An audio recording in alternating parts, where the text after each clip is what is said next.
Welcome back to the Deep Dive. Today we are analyzing a massive global success story, but we're going to look beyond the top-line press release. We are. We're diving into what might be the most competitive battleground of all. The streets, the cities, and the wallets of Italy. That's right. Our mission today is a very focused look at Jeep's really extraordinary 2025 performance. Exactly. And we're not just talking about global growth. We're zeroing in on how one specific model, the compact Avenger, didn't just survive, but achieved outright dominance in the notoriously difficult Italian market. And the real strategic question for you, the listener, is what this small car success means for Jeep's much larger, much higher stakes electrification strategy. Specifically, the arrival of the Wagoneer S and the Recon. Okay, so we have to start with the top line numbers because they really do set the stage.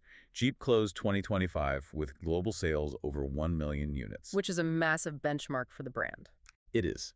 But here's the key point. Italy isn't just a successful market for them. It has now been confirmed as Jeep's largest European market and their third largest worldwide. Yeah. Full stop. And that statistic is so crucial because it tells you about the quality of the sales.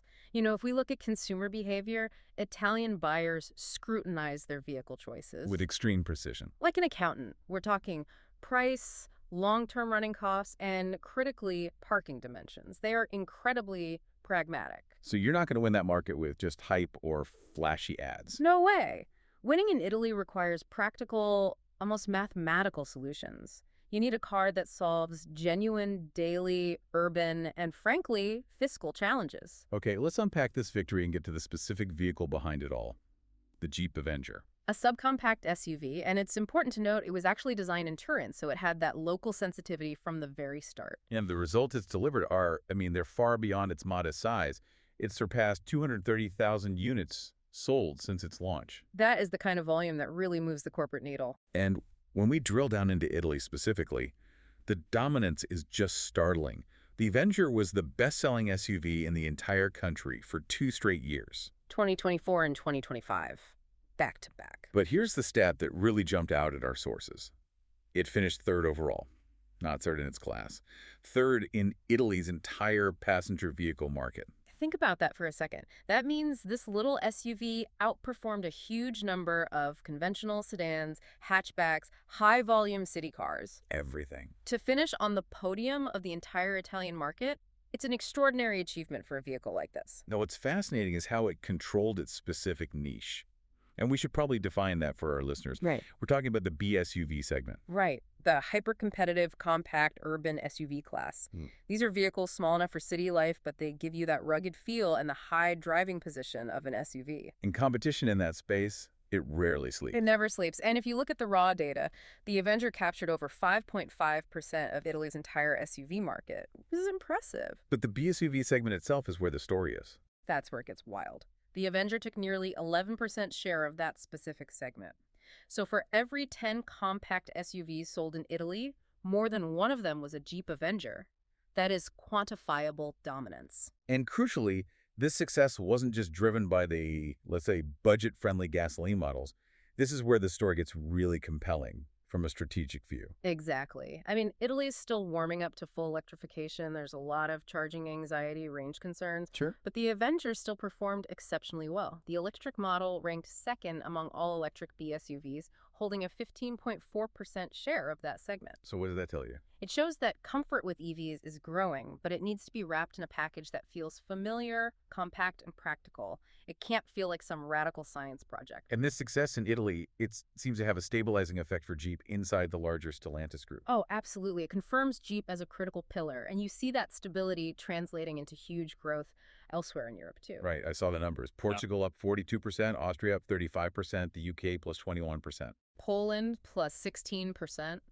The Avenger gave Jeep the foundational volume it needed for that pan-European momentum. It provided really the credibility. Okay, so we've nailed the numbers. But the deep dive really starts now. Why did the famously practical Italian consumer choose this specific machine?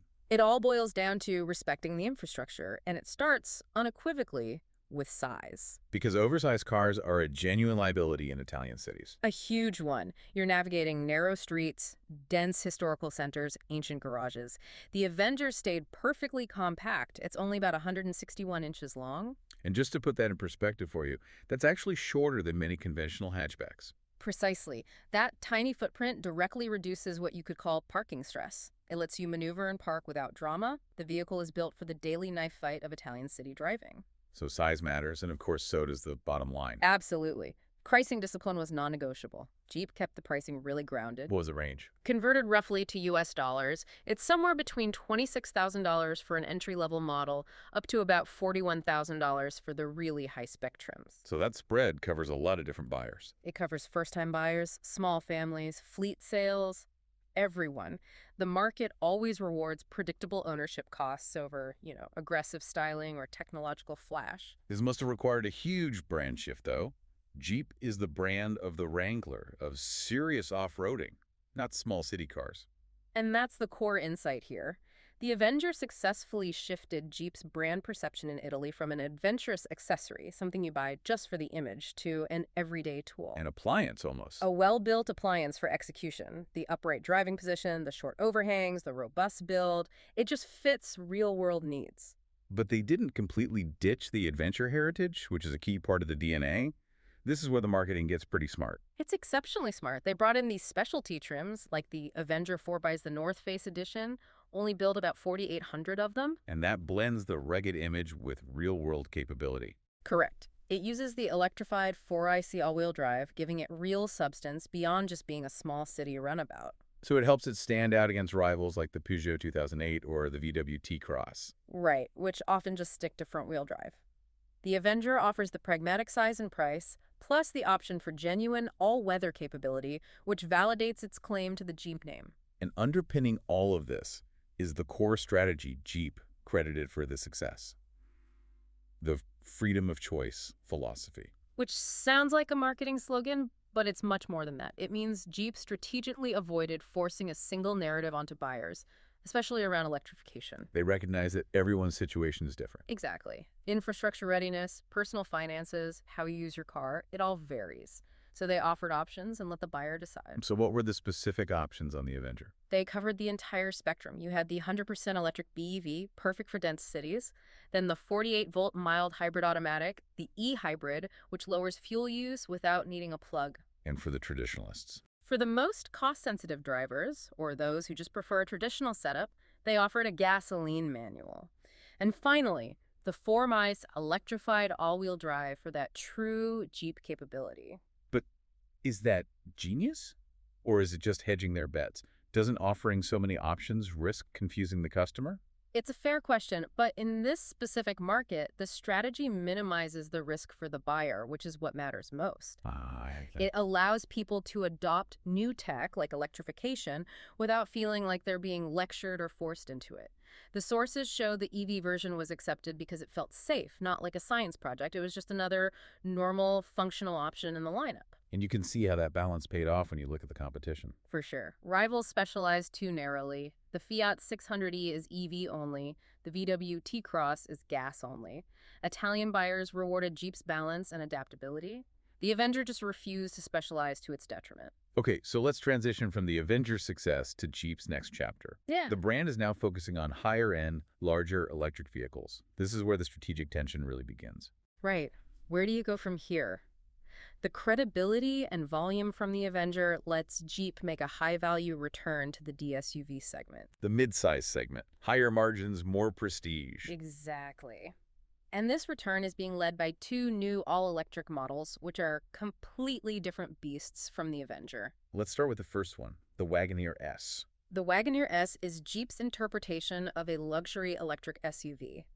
It's focused heavily on straddle, which is a term for high-performance road use, right? Highway cruising. That's it. It boasts serious performance, 600 horsepower, but critically, it still keeps that foundational 4xC capability. It's the high-speed, luxury electric flag bearer. And the Recon is basically its spiritual opposite. Yes. The Recon is all about maintaining Jeep's reference-level off-road capabilities, just in an electric format.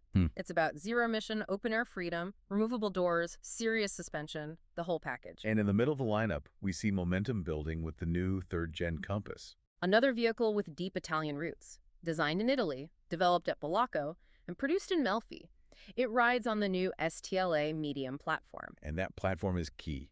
It lets them scale production efficiently across both hybrid and full EV models. It's the key to taking that freedom of choice strategy upmarket, and the specs are significantly improved. We're talking up to 375 horsepower on the electric versions. And maybe more importantly for consumer confidence, up to 650 kilometers of range. So what does this all mean for the brand's identity? Are they shifting away from practical city tool and back to premium adventure? I think what it confirms is that while the technology is changing and the power figures are going way up, the core Jeep DNA is constant. The sources consistently highlight capability, robustness, safety, and versatility. So it's evolution, not revolution. Precisely. They're leveraging the successful multi-powertrain approach from the Avenger and just applying it to more profitable premium vehicles. That brings us to our final thought. For you, the listener, the core takeaway here is that Jeep's success in Italy is a masterclass in respecting local consumer behavior. They prioritized practical choice over dictating trends. They did. They built a car that fit the city, fit the budget, and fit the choice spectrum. And this raises the most important question for their future. Which is? If the freedom of choice powertrain strategy was the key to dominating the compact segment in Europe, can Jeep successfully replicate that same flexibility with the larger, more premium Wagoneer S and Recon? Does the premium buyer prioritize that same level of choice? Or does that segment demand a single, high-spec, all-in-on electric narrative? That's the big question they have to solve as these new models hit the market. A great question for all of us to consider as electrification moves upmarket and the very definition of luxury capability continues to shift. Indeed. Thank you for joining us for this deep dive into Jeep's exceptional performance and its strategic navigation of a very challenging market. Thank you for tuning in.